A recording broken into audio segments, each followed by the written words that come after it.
ہم ہی نے انسان کو پیدا کیا ہے اور جو خیالات اس کے دل میں گزرتے ہیں ہم ان کو جانتے ہیں، اور ہم تو رگ جان سے بھی زیادہ اس کے قریب ہیں۔ جب وہ کوئی کام کرتا ہے تو دو لکھنے والے جو دائیں بائیں بیٹھے ہیں لکھ لیتے ہیں۔ کوئی بات اس کی زبان پر نہیں آتی مگر ایک نگہبان اس کے پاس لکھ لینے کو تیار رہتا ہے۔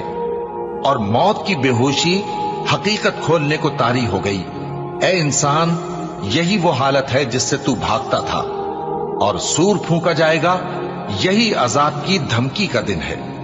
اور ہر شخص ہمارے سامنے اس حال میں آئے گا کہ ایک فرشتہ اس کے ساتھ ہانکنے والا ہوگا اور ایک اس کے اعمال کی گواہی دینے والا۔